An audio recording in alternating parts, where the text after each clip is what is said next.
আল্লাহ বলে আমার বান্দা যখন আমার কাছে চায় আমি তার একদম কাছে চলে আসি।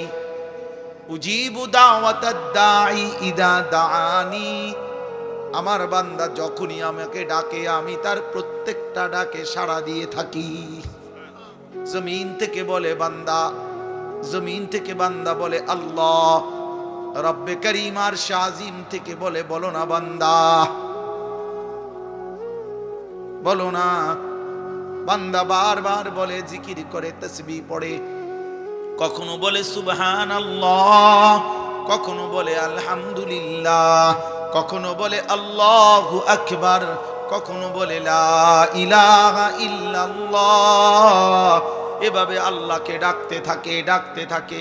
আল্লাহ আল্লাহ আল্লাহ আল্লাহ আল্লাহ আল্লাহ। প্রতিবারই বলে বলো না বান্দা, বলো না লাব্বাইক আবদি, বান্দা আমি তো আছি, বলো না কি চাচ্ছ, কি চাচ্ছ বলো না।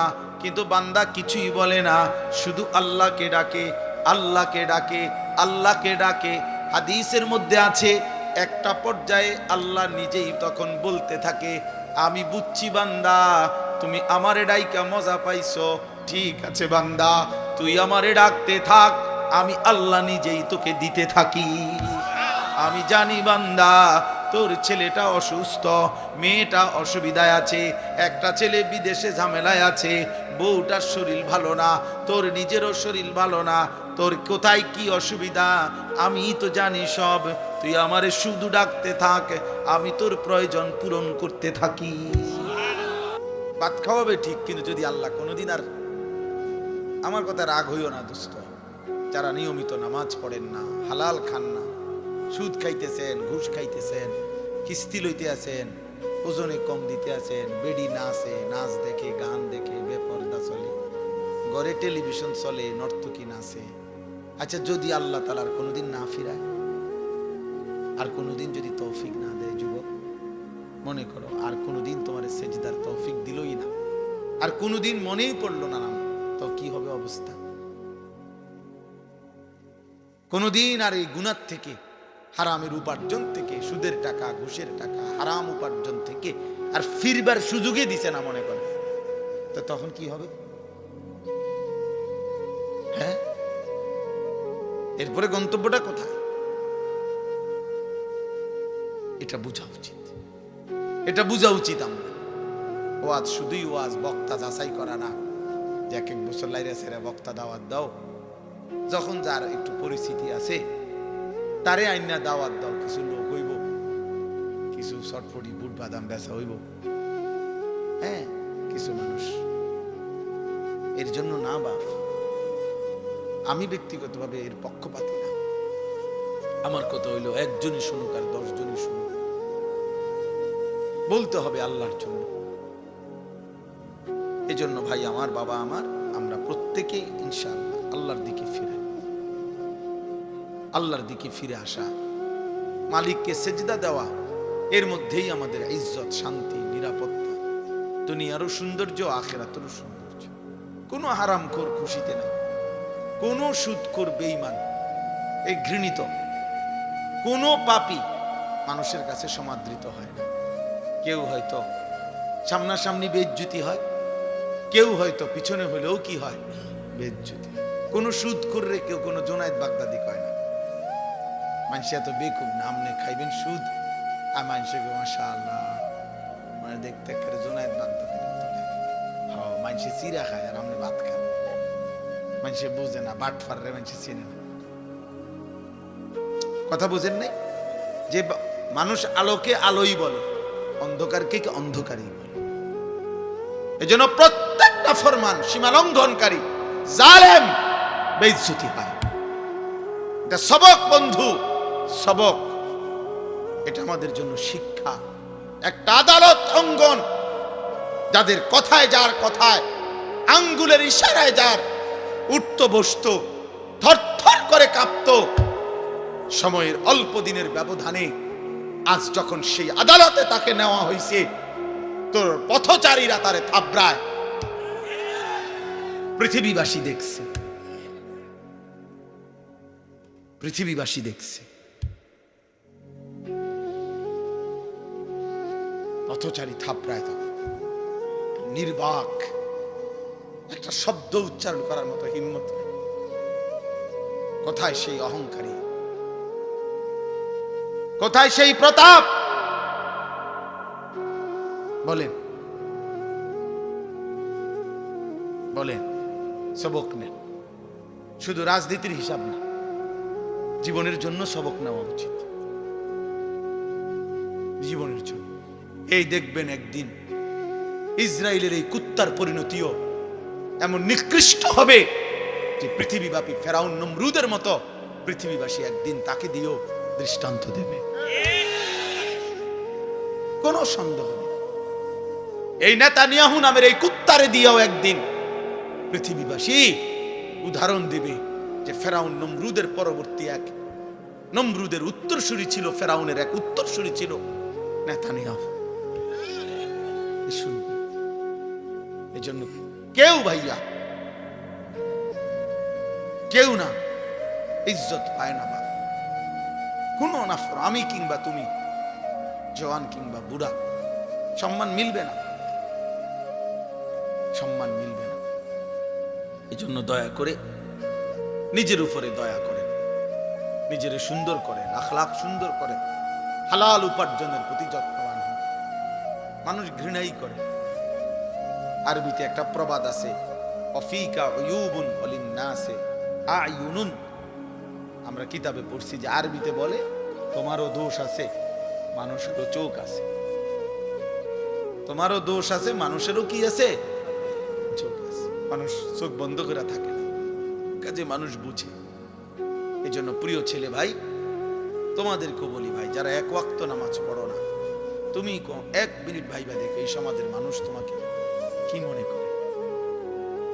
সারাক্ষণ নারী ছবি, মোবাইলে অস্থির দৃশ্য, তুমি ডানে বামে তাকায় দেখো, মানুষ তোমাকে প্রিয় মনে করে না প্রিয় মনে করে।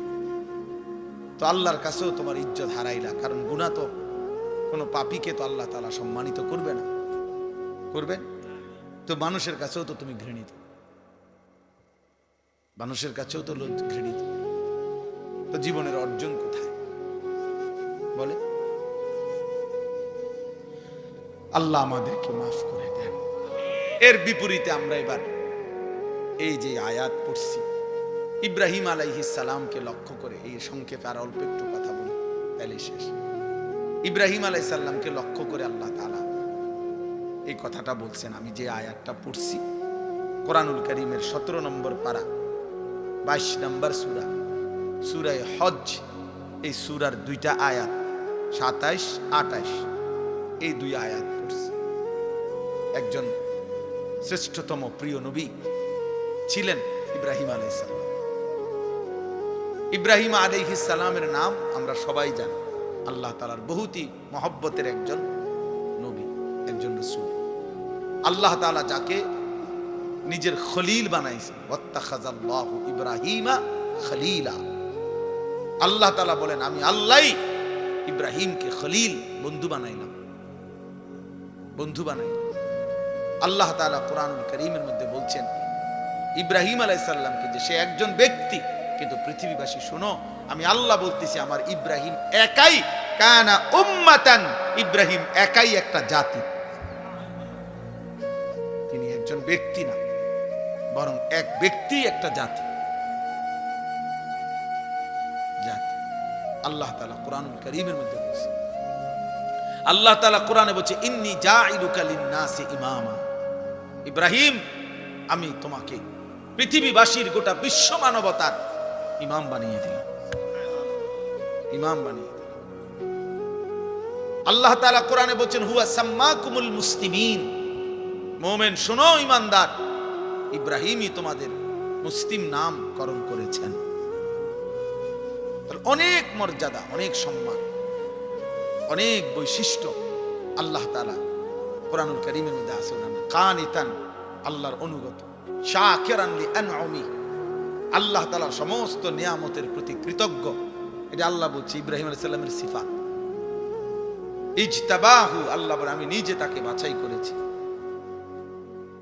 এরকম অনেক আল্লাহ তাআলা মর্যাদা, সম্মান, ইজ্জত ইব্রাহিম আলাইহিস সালামকে দিয়েছেন, আমাদের মিল্লাতের পিতা বানাইছেন। মিল্লাত আবিকুম ইব্রাহিম। এত সম্মান, এত ইজ্জত, এত মর্যাদা আল্লাহ তাআলা দান করছেন। কিন্তু এর আগে আল্লাহ তাআলা ওনাকে বারবার, অগণিত বার পরীক্ষা করেছে, পরীক্ষা করছে। وَإِذِ ابْتَلَى إِبْرَاهِيمَ رَبُّهُ بِكَلِمَاتٍ فَأَتَمَّهُنَّ। আল্লাহ তাআলা বলছেন, আমি ইব্রাহিমকে অনেকবারই পরীক্ষা করেছি, প্রত্যেকবারই আমার ইব্রাহিম শতভাগ উত্তীর্ণ হয়েছে, গোল্ডেন এ প্লাস পাইছে প্রত্যেকবারই। তাফসিরে মধ্যে আছে, হযরত আব্দুল্লাহ ইবনে আব্বাস রাদিয়াল্লাহু তাআলা আনহুমা বলছেন, আল্লাহ তাআলা ইব্রাহিম আলাইহিস সালামকে 30 বার, কোন বর্ণনায় আছে 70 বার পরীক্ষা করেছে।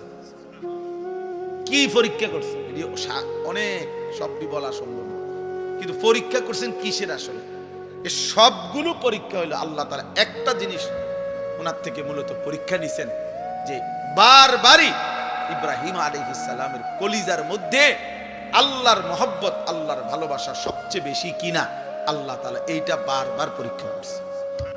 প্রতিবারই পরীক্ষার মূল টার্গেট ছিল এটা দেখা, যে ইব্রাহিমের কলিজায় আমার ভালোবাসা বেশি নাকি অন্য কোনো ভালোবাসা। ছোট্টবেলায় মা বাবা মূর্তি পূজক, এমনকি মূর্তি বিক্রেতা ওনার আব্বা, কিন্তু উনি সেখানে দাঁড়িয়েও তিনি বাবা মার অনুসরণ না করে ছোট্টবেলাতেই মহান আল্লাহকে ডাক দিয়েছে। ইব্রাহিম আলাইহিস সালাম, কোরআনে আছে, আব্বাকে বলছি, ইয়া আবাতি লিমা তা'বুদু মা লা ইয়াসমাউ ওয়া লা ইউবসিরু ওয়া লা ইউগনি আনকা শাইআন। হায় আব্বা, এগুলা কি পূজা করেন আপনি? এ কেমন মূর্তির পূজা করেন যে মা লা ইয়াসমাউ, যে মূর্তি কিছু শুনেও না, ওয়া লা ইউবসিরু, কিছু দেখেও না, ওয়া লা ইউগনি আনকা শাইআন, হ্যাঁ, কিচ্ছু উপকারও করতে পারে না, এটা আসেও না, কান্দেও না, মাতেও না, মুতেও না। এটা কিটা সদবোধ? সদবোধ না, এটা কি? লড়েও না, সরেও না, আপনি এটা কিসের ইবাদত করেন? এইভাবে বলছেন ইব্রাহিম আলাইহিস সালামকে ওনার আব্বা আজর বলছে, তোরে আমি তেজ্য পুত্র করে বাড়ি ছাড়া করে দেব, পাথর মেরে মেরে ফেলবো, লা আরজুমান্নাকা ওয়াহজুরনি মালিয়া। কোরআনে আছে, ইব্রাহিম আলাইহিস সালাম বলছেন, বাবা আমি আপনাকেও ছেড়ে দিলাম, পুরা ফ্যামিলি ছেড়ে দিলাম, তবে মনে রাখবেন, ওয়া আদউ রাব্বি, আমি আমার রব আল্লাহকে ডাক দিলাম। আসা আল্লাহ আকুনা বিদুআই রাব্বি শাকিয়া। এরপরে বললেন, বাপ আমি বিশ্বাস করি আমার ওই এক মহান আল্লাহ রবকে ডেকে কেউ কোনোদিন বেইজ্জতি হয় না। রবকে ডেকে কেউ বেইজ্জতি হয় না, আল্লাহকে ডেকে কেউ লাঞ্ছিত হয় না। ইদা সালাকা ইবাদি আন্নি ফাইন্নী করিব। আল্লাহ বলে, আমার বান্দা যখন আমার কাছে চায় আমি তার একদম কাছে চলে আসি। উজিবু দাওয়াতাদ দাঈ ইদা দাআনি। আমার বান্দা যখনই আমাকে ডাকে আমি তার প্রত্যেকটা ডাকে সাড়া দিয়ে থাকি। জমিন থেকে বলে বান্দা, জমিন থেকে বান্দা বলে আল্লাহ। রব্বে করিম আর শাজিম থেকে বলে, বলো না বান্দা, বলো না।